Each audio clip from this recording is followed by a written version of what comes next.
Good evening, it's just past 6 o'clock and it's Saturday the 27th of April, and welcome to our Saturday evening news. And in the news this week, Dorset and Wiltshire Fire and Rescue Service is reminding people of the importance of taking care when charging lithium-ion batteries. The service was called to two incidents over last weekend involving e-bike batteries. One fire was extinguished by the owner before the firefighters arrived on scene, and the other one caused significant damage to a house. Station manager Dave Geddes said there is always a risk with lithium-ion batteries, and they can fail catastrophically, explode and or lead to rapidly developing fire. We would therefore always urge anyone with an e-bike or e-scooter to take every precaution to ensure that it's charged as safely as possible. Always follow the manufacturer's instructions, unplug the charger as soon as it's finished, and only ever use the correct charger. Other tips include make sure you have working smoke alarms. Basically it can detect a fire. And if you're charging your e-scooter in a garage or kitchen, make sure you've got detection in those areas. And the heat alarm rather than the smoke detectors are the best type for those areas. Charge batteries while you're awake and alert, so if something goes wrong, you can respond quickly. Don't cover chargers or battery packs when charging, as this could lead to overheating. Don't overload socket outlets or use inappropriate extension leads.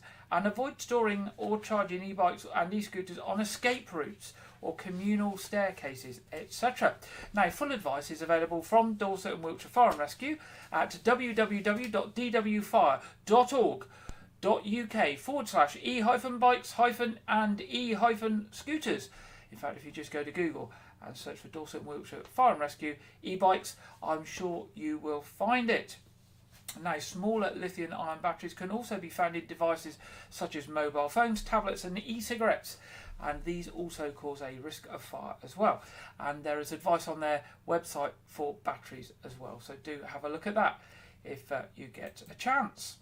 Now, staying with Dorset and Wiltshire Fire and Rescue, it held its annual award ceremony on Thursday the 18th of April at Tidworth Garrison. Now, that covers the whole of Dorset and Wiltshire, as it's Dorset and Wiltshire Fire and Rescue Service, obviously. The event recognised staff achieving 20, 30 and 40 years of public service. There was also a presentation of the Chief Fire Officer's commendations, recognising meritorious conduct above and beyond the call of duty, and a number of other awards. Long service and good conduct medals and class were presented to staff by the Lord Lieutenant of Dorset, Angus Campbell, and the Lord Lieutenant of Wiltshire, Sarah Rose Throughton. Other distinguished guests included the High Sheriff of Dorset, Anthony Woodhouse, the High Sheriff of Wiltshire, Dr. Olivia Chappell, and members of Dorset and Wiltshire Fire and Rescue Authority. Chief Fire Officer Ben Ansell said, "We have a service to be proud of, and the award ceremony is one way in which we can celebrate the dedication of staff from across the organisation. We serve an area comprising of the local authority areas of Bournemouth, Christchurch and Poole, Dorset, Swindon and Wiltshire, and our people delivering outstanding work across our prevention, protection, emergency response and corporate functions." He added, "As well as honouring the achievements of our staff, it's always an opportunity to give personal thanks to the families and friends who have supported them and the work of our service. We also recognise the on-call employers who are so essential to being able to provide our emergency response. It's often this support that has enabled the quite outstanding achievements to take place." And talking of those employers that support members of Dorset and Wiltshire Fire and Rescue, both HMP Portland and Sherborne Girls' School have received awards from Dorset and Wiltshire Fire and Rescue Service in recognition of their support to the on-call firefighters.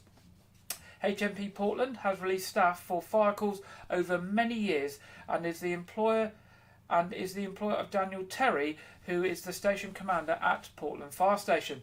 The award was collected by Nigel Duggan from the prisons management team, and you can see Nigel in the picture there. Sherborne Girls' School has been recognised for allowing two members of staff to respond to fire calls from work, and the award was collected by its head, Dr. Ruth Sullivan. Assistant Chief Fire Officer Andy Cole said these awards are very well deserved. These two employers have allowed our firefighters time for training training and provided flexibility in working hours. In return, the staff have used their knowledge and expertise in areas such as fire marshal duties, first aid and guidance with risk assessments. The communities of Portland and Sherborne have benefited greatly from their support of their local fire stations.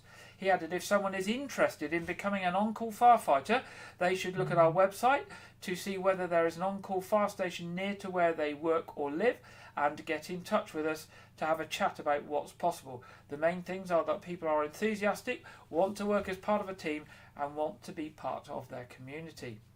Now, working as an on-call firefighter means being involved in a wide range of activities in your local area, including responding to emergency calls, carrying out work to support community needs, and providing prevention advice to help keep people safe.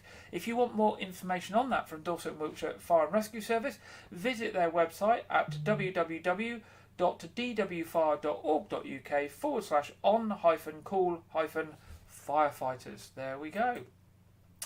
Now, Dorset County Hospital Charity has announced its delight that Kate Adey has been announced as its appeal patron for the charity's £2.5 million emergency and critical care appeal. The charity's appeal will fund major enhancements to the new emergency department and critical care unit currently under construction at Dorset County Hospital. This will include overnight accommodation for relatives of critical care patients, a patient's garden and staff welfare facilities, as well as a specialist child and adolescent mental health suite in the emergency department. Well-known journalist, author and Dorset resident Kate Adey explains why she was delighted to become an appeal patron. And this is what Kate says. Dorset County Hospital is my local hospital. It's a privilege to be involved in this appeal. Our NHS provides an exceptional service and is there for all of us when we need it. Throughout my career, I've witnessed firsthand the extraordinary work of emergency and critical care teams around the globe. The opportunity to help make a difference now to these vital services for our local community is highly motivating. I encourage our community to come together in support. Now, Head of Charity at Dorset County Hospital, Simon Pearson, said, "We greatly appreciate Kate Adey agreeing to be our appeal patron and look forward to working with her to help raise awareness and support for this important appeal." Kate was able to meet with members of the project and clinical teams at a recent visit to the hospital construction site and to learn more about the hospital's plans to build the new emergency department and critical care unit. And if you're interested in seeing how you can support the Dorset County Hospital charity, they have a specific website. It's www.dchcharity.org.uk. www.dchcharity.org.uk. Now, round 7 of Dorset Council's Community and Culture Projects Fund is open for new applications. Not-for-profit groups meeting eligibility and funding criteria can apply for a grant of up to £5,000. Dorset Council will fund up to 80% of an applicant's total project costs, with the expectation that those applying demonstrate how the remaining 20% will be covered through additional grants, sponsorship, fundraising or contributions from partners. The grant fund is for one-off events, activities and specific cultural, sports and community project-based work in the Dorset Council area only. For applicants from the arts and heritage and accredited museum sector, projects will need to meet one or more cultural outcomes in the Dorset Cultural Strategy, which is available on the Dorset Council website. And priority will be given to applicants that target marginalised and underrepresented groups.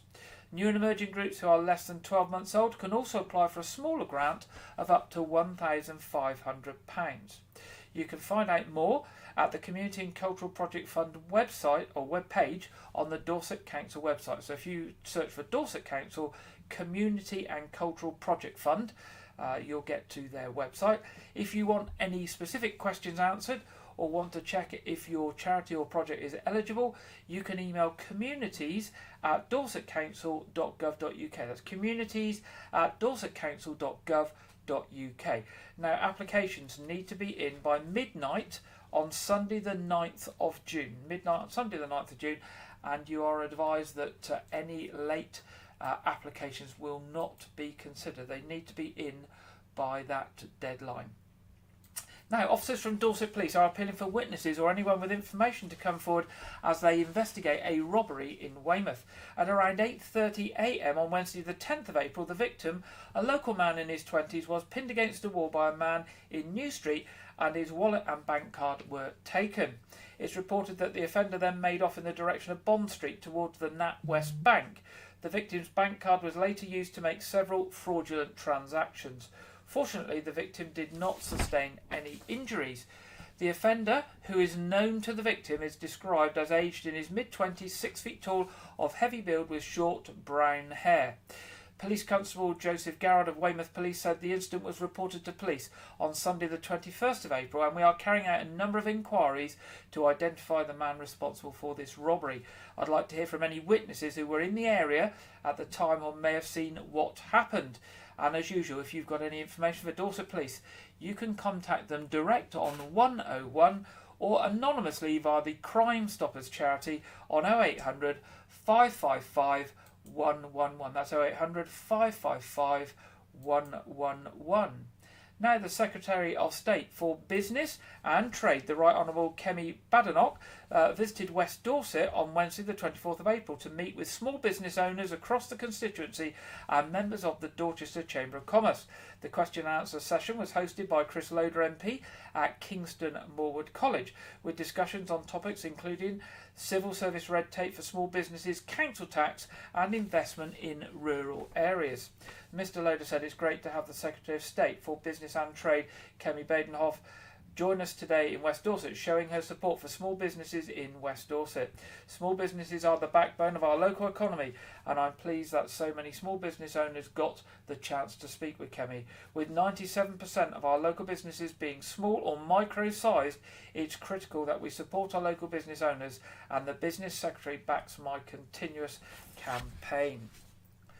Now, Dorset charity Weldmar Hospice Care has set itself an ambitious target of reaching £250,000 during a 30-hour-long fundraising marathon, which sees donations made by the public doubled.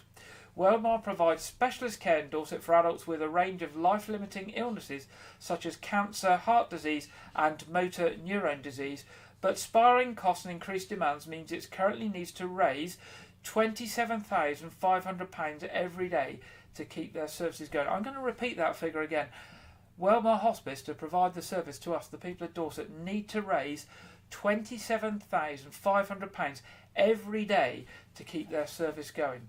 Now, the Making Every Moment Matter campaign, which starts at 10 a.m. on Sunday the 19th of May, sees contributions by members of the public, organisation and trust funds matched by other generous donors. The launch of the appeal follows a debate in the House of Commons on Monday evening, which, says West Dorset MP Chris Loder, praised the work of the charity, saying, "We cannot speak highly enough of our hospice.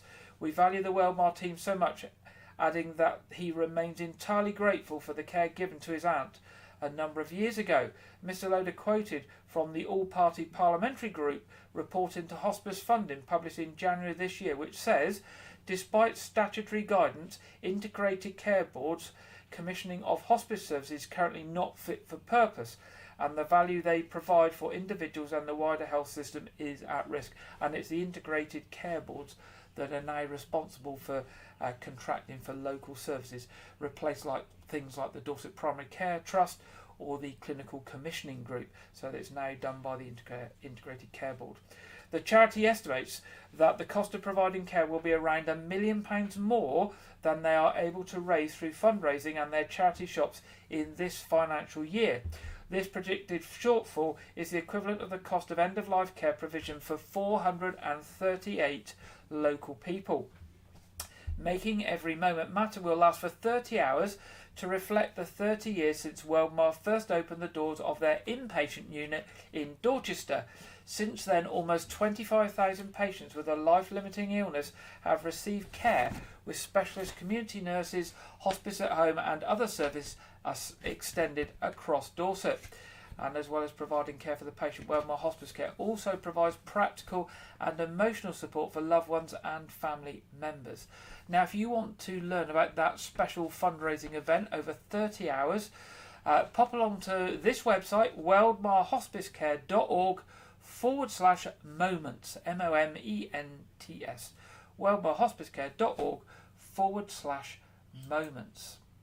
Now, Dorset and Somerset Air Ambulance has also launched its latest fundraising initiative, Brew for the Crew. Brew for the Crew is a self-led corporate and community fundraising activity which anyone can get involved with. It's an opportunity to get friends, family, colleagues, or even the wider community together for a catch-up, a good old cup of brew and some lovely treats, while fundraising to help the charity continue saving lives across Dorset and Somerset. It's free to sign up. By doing so, you'll get everything you need to promote your event and make it a success, as the charity has created a number of downloadable resources to help. You'll get access to a fundraising pack full of tips and ideas, resources such as template posters and invitations, and other materials such as cake recipe cards, cake toppers and bunting. I'm sorry about that beeping in the background. That's our emergency battery backup that decides every couple of weeks to do a test. And it always seems to want to do a test when we're broadcasting. But there we go. That's the beauty of TV. Anyone at any time could need the air ambulance team and their specialist skills. Operational for 19 hours every day of the week. Their work is often the difference between life and death. With no direct funding from government or the National Lottery, Dorset and Somerset Air Ambulance needs to raise £10 million every year, with each mission costing approximately £3,500. This new initiative is a great and easy way of helping them to achieve this and showing your support to such a worthwhile cause.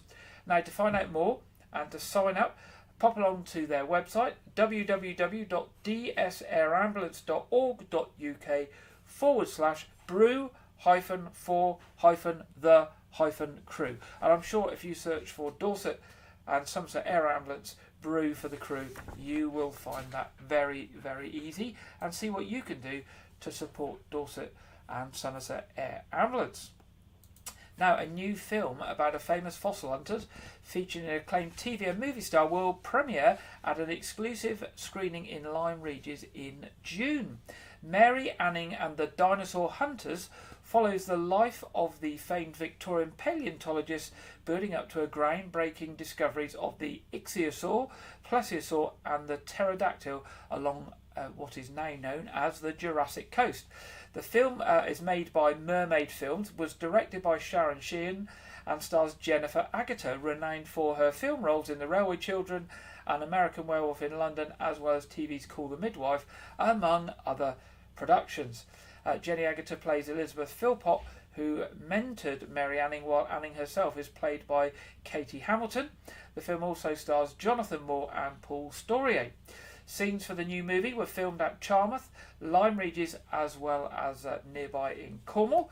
The film is due for release this year on the 8th of June, and the Lyme Regis screening, which will be one of the first shows, will be at the Marine Theatre in Lyme Regis on Sunday, June the 9th at 6:15 p.m. And it's going to be followed by a question and answer session chaired by Jonathan Moore and director Sharon Sheehan. So a wonderful opportunity there to get involved in one of the first screenings of a film, a lot of which was filmed locally here in Dorset around the Lyme Regis area, and a well-known local character, Mary Anning, as the topic. Now, don't forget, Thursday this week is the local elections, and you should have received your voting cards through the post telling you where to vote. Polling stations are open till 10 p.m, and you'll need to take photo ID, such as a photo driving licence, a blue badge, disabled badge, or a passport to meet the new legal requirements. Now, if your passport's out of date and it's expired, you can still use that as long as it's still a true likeness, the picture. So don't forget, that's Thursday this week. Local elections and also elections for the Police and Crime Commissioner for Dorset. And finally, in our news headlines tonight, Weymouth woman Jo Bridle has achieved a new world record at the London Marathon this year, dressed as a clown. Jo donned a clown's outfit, wig and wore traditional clown face paint when she ran in this year's London Marathon. Jo is from Weymouth and, who works locally for a large retail company, was delighted to achieve the Guinness World Record for fastest marathon dressed as a clown for women. She said, I've been running for about 10 years and have done quite a few marathons, but this was my first London Marathon. I've always had on my eye getting a world record for running. I saw that there was an opportunity for the clown record, so I applied to Guinness World Records to do it. This was a personal challenge for me, a real bucket list item. Now, Jo completed the marathon in 4 hours and 16 minutes and was one of around 90 runners, all attempting to break world records whilst taking part in this year's marathon. 30 of which who actually were successful in achieving world records. So congratulations to Jo and all of those. And Jo's shown in the picture receiving a certificate from the Guinness World Records after she completed the marathon, and she will also appear in the Guinness Book of World Records, which comes out in September. And I'm told that isn't actually Jo's real certificate there, that's just one that they were using for photo opportunities with all those that achieved the marathons, and that Jo will get her special bespoke certificate very, very shortly from Guinness World Records. And that's the end of the news headlines tonight. Now, next this week, Dorset Police is supporting, or has been supporting, National Stalking Awareness Week, which has been running throughout the course of this week. And they have had a campaign on radio and online. Now, stalking is a pattern of fixated, obsessed, unwanted and repeated behaviour that can escalate to leave someone feeling anxious or distressed, even though on their own the actions may seem insignificant. The campaign also features a video filmed in the style of a trailer for a romantic comedy film, or rom-com, as that's what they're called now, which warns against normalising what is first appears to be insignificant acts. Now, Detective Chief Inspector Helen Deacon from Dorset Police Public Protection Unit said, "We hope that our video, online and radio campaign will provide some recognisable examples of stalking behaviours, so that some who, or the family or friends of someone who has an abusive ex-partner, can recognise the signs at the earliest opportunity so that it can be reported to the police. Dorset Police can investigate the stalker and support and protect victims. Powers include the use of stalking protection orders, up to and including arresting and charging an offender. Offenders do not need to have committed an act of violence or to end up in court they don't need to have committed an act of violence to end up in court, and should not be under any illusions that their obsessive behaviour is in any way romantic or reciprocated by the victim." Let's have a look at that video from Dorset Police now. With you, This summer, I can be sad with you. Just take my hand. Cupid's got his work cut out. Have a nice weekend. Every time I bring you to a restaurant, this is exactly what you do. But Jack isn't giving up. I wanna stay with you. It's gonna take a grand gesture. I love the way that How do you feel? A leap of faith. let's run up through the fields to where the sun shines and And a little help from her friends. Please stop it now. To win his girl around. Rowan's unmarried.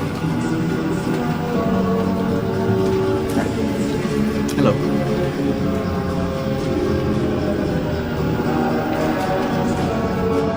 And conquer her heart.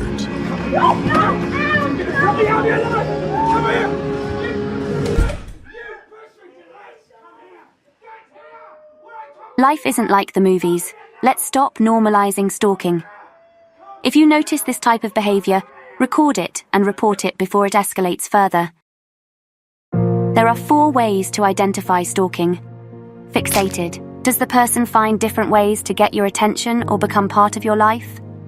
Obsessed. Do they always want to know where you are, what you're doing? Unwanted. Have you asked them to stop? Repeated. Do they continue to contact you? If you have concerns that you may be a victim of stalking, please contact us for help or visit our website for more information.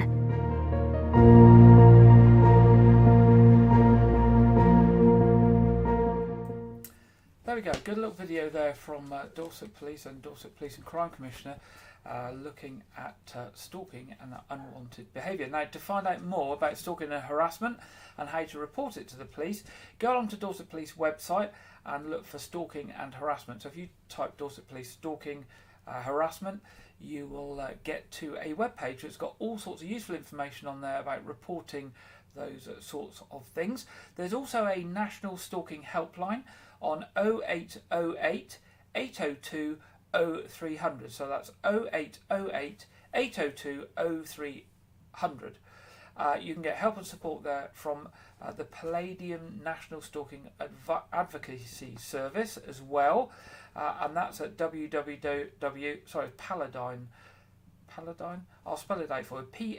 PALADIN service.co.uk/get-support. Paladin National Stalking Service, www.paladinservice.co.uk/get-support. There we go, that's stalking and harassment. And it's those little things that build up a pattern and progressively get worse. So recognise those patterns and report it. Now it's time in today's programme for our film review and preview, and it's time to go over to Andrew Wright. Welcome to White Regis TV film review and preview. I'm Andrew Wright. Last week was the release of Zack Snyder's Rebel Moon sequel. It's a Netflix original film, and this film was titled Part 2 The Scargiver, so it was released straight to Netflix. I believe Part 1 had a limited theatrical release, but that's beyond me. The film stars Sofia Boutella as Cora, a former Imperium soldier who has rallied warriors from across the galaxy to fight against the Motherworld. The film also stars actors Djimon Hounsou, Ed Skrein and Anthony Hopkins. The Rebel Moon films have previously received criticism for being rip-offs of films that famously inspired Star Wars, so Seven Samurai, Magnificent Seven, sort of Samurai, The Hidden Fortress, etc. But it was also crucially been labelled as a rip-off of Star Wars itself. I reviewed the first film back in December, where I just called it long and boring. For this second film, it was somehow even worse. It was just long, boring, and actually pretty painful to watch, because you just kind of have no idea what's going on, or you don't actually care. So I gave part 2, 1 star out of 5. Sorry. This week saw the home video release of the supernatural horror film Night Swim. The film stars Wyatt Russell and Kerry Condon, and revolves around a suburban family who moves into a new home following a challenging personal period, only to discover that their backyard swimming pool is haunted. By what? I have no idea. Can't explain it. I was quite excited for the film because it's the first film released after the merger of major horror film companies Blumhouse and Atomic Monster, and I'm actually quite big fans of their filmography. So Blumhouse has done stuff like Purge and then the Halloween sequel trilogy, and then Atomic Monsters run by director James Wan, so they've done like the Conjuring universe, Insidious, and the Aquaman films, so that's kind of big. And both producers previously teamed up on the horror move to produce the horror movie Megan last year about the dancing robot AI doll, which got off the whole merger conversation. And so they're both producers on this film. It's directed by a first-time director who is based on that director's short film that he did a decade ago, which I have no knowledge of, so don't ask. This was my first time watching the film because I didn't see it in the cinema, and I was actually a bit underwhelmed. The film just felt, I don't really know how better to describe it, just felt kind of stale. It doesn't really do anything special or out of the box, and the performances are stale. But I was actually impressed by the directing and cinematography because it actually looked really nice and I felt it elevated the film. So I initially gave it 3.5 stars, but I took a second look at my review and gave it changed it to a 3-star review. So it's a 3-star film. That's all I have for this week, but be sure to check back next week where I'll be reviewing the anime film Spy Family Code White, because I'm seeing it this weekend, and depending on how things work out, I'll definitely be previewing it, but I might be reviewing the new David Leitch action film Fall Guy starring Ryan Gosling and Emily Blunt. Now back to Gary in the studio. Thank you very much there, Andrew, and we'll be back with Andrew next week to hear about those films he's hoping to see during the week. And now it's time to go to the Met Office for the weekend weather forecast. And this weekend we are joined by Marco Patagno. Marco Patagno from the Met Office. Here we go. Hello, here's your latest weather update for the Met Office. I'm Marco Patagno. We've got a cool and showery weekend in store across the UK. In fact, across the central part of England into parts of Wales, it's generally cloudy with some more persistent outbreaks of rain, at least for a time, because that will tend to turn more patchy as we head towards the evening. Towards the south and southwest, slightly brighter skies, but we could see a scattering of heavy showers, particularly towards the southwest of England and towards the north and northwest across Scotland and Northern Ireland. It's a case of sunshine and scattered showers. Wherever you are, temperatures are struggling for the time of year, given an east to northeasterly breeze, no higher than 11 Celsius towards the north and northwest, perhaps peaking towards the south and southeast at 13 or 14 degrees. 14 in London, there is 57 in Fahrenheit. As we go through the evening and during the overnight period, the showers towards the north and west will start to ease. We'll see more in the way of clear spells around, whereas towards the south and east, outbreaks of more persistent rain moving up from the south, some of it turning quite heavy, especially during the early hours of Sunday. But with the clearer skies towards the north and northwest, it will turn quite chilly. We could see a touch of frost in places, some rural spots here dipping below freezing. Whereas towards the south and southeast, those temperatures hold up in the range 5 to 8 Celsius. As for Sunday, well, we'll see an east-west split in the weather. Outbreaks of rain affecting many eastern parts, some of it turning quite heavy at times. Notice for East Anglia, we could see slightly brighter skies for a time, setting off a few sharp showers. And towards the north and west, or out towards the west and northwest, I should say, a brighter day generally with a scattering of showers in places too. Once again, temperatures are struggling. Given that quite a keen breeze out towards the east, it will feel quite chilly here. Temperatures no better than 8 or 9 degrees in a few spots, and elsewhere, temperatures are below average, peaking at 12 or 13 Celsius, perhaps a local 14 towards the far south and southeast. 14 again is 57 in Fahrenheit. As we go through the evening on Sunday, rain will continue to work its way across northeastern parts of the UK. Quite a blustery and wet end of the day here. Elsewhere, those showers start to ease down, still a few around, but with clearer skies, once again it will start to turn chilly as we head into the early hours of Monday morning. That's pretty much it for me, but you can keep tuned to the Met Office forecast by following us on social media and subscribing to our YouTube channel. I'll see you soon, take care, bye-bye. Thank you. And Marco there for the weekend weather forecast, and just seeing what's happening here for the week ahead down on the south coast. Here we have it, mild again and sunny spells. Still possibilities of some thundery showers, but tomorrow looks to be the biggest chance of wet with just perhaps some humid and stormy chances throughout the week, but hopefully some sunny spells as well there, and a bit milder than it has been of late. So it doesn't look too bad this coming week. Now moving to our What's On this week. Firstly, Weymouth Pavilion. 3rd of May, Genesis Connected. 4th of May, the Sensational 60s Experience. And 11th of May, Eurovision Song Contest at Weymouth Pavilion. Now, I thought I'd dig into this and see exactly what is planned. It's Saturday the 11th of May at 7 p.m. You can mark it in your calendars, they say, from the pavilion. It's the ultimate Eurovision extravaganza. Prepare to be swept away on a wave of music, laughter and pure entertainment. Hosted by none other than Weymouth's very own dynamic Jamie Riding. Whoever Jamie Riding is, sorry Jamie, I don't know who you are. Renowned for his unforgettable performances in our 2023 Christmas pantomime Snow White, apparently. So there's going to be thrilling competitions and endless banter. There's going to be the chance to dress up and get into the Eurovision spirit with glamour, glitter and glee. And it's an unbeatable deal for the whole family.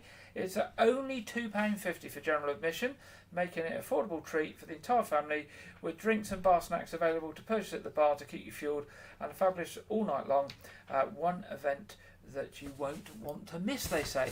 And you can book through, obviously, the box office as usual. So now that's box office number is 01305 783 225 or weymouthpavilion.com. Moving to the Nose Fort. 4th to the 6th of May, Victorian Children's Weekend. 18th of May, that Nuclear Bunker tour is on again. 25th of May to 2nd of June, Pirates of the Nose Fort. 3rd of June, the D-Day Anniversary Exhibition opens at the Nose, and the 15th of August, A Midsummer Night's Dream. Now, on the day of D-Day, then there are special events going on at the Nose. I think there's a beacon lighting in the evening, but it is invited guests only, I believe, or limited tickets. Arts Reach, their programme is out now. Friday the 7th of June, Rum Ragged at Broadmain Village Hall. 1st of August, Love Riot at Iberton Village Hall. 8th of August, the Storyden Adventures in Storyland at Lytton Cheney Community Hall. And more information on these and lots of other performances throughout Dorset are on the Arts Reach website at www.artsreach.co.uk. This weekend at Kingston Moorwood, there's a new agricultural show. It's been running today. It's on again tomorrow. Do look on their website for information. It's also in Saturday's Dorset Echo. There's an article on it. So do look out for that, and maybe a day out to Kingston Moorwood to the agricultural show there will be something worth doing. Also, Sandworld, the Sand Sculptures Festival, is currently open daily from 10:30. Lots of large sand sculptures there, from Sci-Fi Adventures through to dinosaurs. Now, just touching on D-Day in Wyke, Regis here, there will be an evening to remember on Thursday the 6th of June, 6 o'clock, at All Saints Church in Wyke, Regis, with beacon lighting, live music, fish and chip supper, D-Day documentary and ringing of church bells. Tickets are £10 including supper. You can buy tickets online, even ordering your choice of fish and chip supper, or I think pea fritter or jumbo sausage and chips, all online, www.parishofwykeregis.org.uk/events, or you can give Jeff Thomas a ring, the events coordinator, on 07710 096 174. Now, church services in Wyke tomorrow, 8 o'clock communion at All Saints Church, 9:30 communion at All Saints Church, and Sunday service at St Edmunds at 11 o'clock. And finally to say, tonight our usual our usual Saturday weekly quiz is on at 7:30. Do come along and join us. Now, you may have had trouble getting our programme tonight, and you might have a little problems with the quiz. Facebook, in their ultimate wisdom, have changed the way that you can link up and live stream to their platform. They did it in the week. Well, they did it last weekend, the end of last weekend, 22nd of April. They don't give any notice until you try and set things up, and then it tells you can't do it the way that you've been doing it for the last 2 or 3 years. So I'm hoping that things go out okay, but please be prepared to hunt around a bit to find us for the quiz. You can always go to the wykeregis.tv website, www.wykeregis.tv. That'll take you through to the Wyke Regis TV YouTube channel, or you can search for the All Saints Church Facebook page, and you will also find us there, and also on Twitter as well. So hopefully we'll have it sorted out by next week. Didn't know until we were setting up today and say you don't get any notifications from Facebook. They just decide to change things and just leave you in a bit of a quandary. So our online quiz tonight is 7:30 p.m. And of course I will be back next Saturday, hopefully broadcasting normally on all the usual channels at 6 o'clock for the Saturday evening news. If you have any news items or any events items for us in the interim, do drop us a line, news@wykeregis.tv, news@wykeregis.tv. We would love to hear from you. I hope you have a good weekend, and I hope that the weather forecast for tomorrow doesn't turn out as bad as it looks, and it isn't too wet. But look forward to the week. It looks like the week ahead will be a little bit nicer than Sunday's going to be. So have a good weekend. Have a good week ahead. I'll be back with you next Saturday at 6 o'clock. Good night.